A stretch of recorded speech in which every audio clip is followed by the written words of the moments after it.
this episode of Reading with Robert. Today we're going to cover the book The Pact. I just finished reading it, and let me tell you, this is a phenomenal book. I learned a lot from the story. I learned that no matter what your surroundings are, that if you work hard, and you can achieve anything. The boys in this book all dealt with extreme poverty and rough times, extreme peer pressure, and dangerous surroundings. Most people would think becoming a doctor would be nearly impossible, if not completely impossible.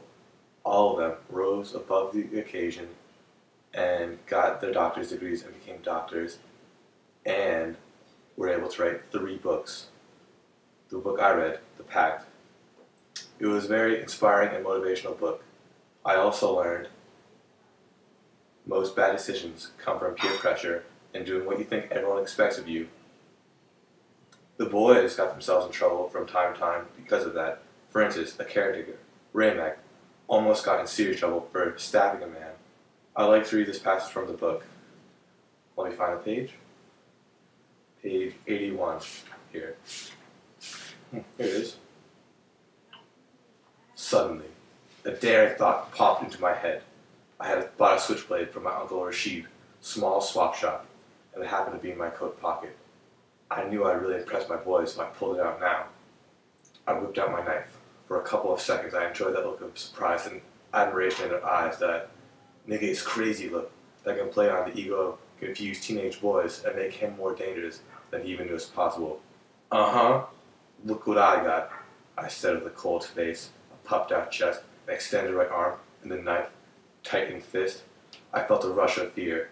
Lord knows I didn't want to stab this man, but I pulled out the knife, and now my friends were looking at me like, what you gonna do? If I did nothing, I would look like a punk. I jabbed the crackhead lightly in the thigh, right under his butt, and closed the blade, hoping I hadn't hurt him. There were more cheers. I tried to appear cool as I slipped the back knife inside my coat pocket, but I was scared to death. Exhausted, we walked away and headed to the corner store. This shows how the whole incident was taken way too far, and it was all because he wanted to impress his friends and look tough. Ramek also happens to be my favorite character. He had seemed to be had the toughest situation, and he still managed to become a doctor. He always getting in trouble.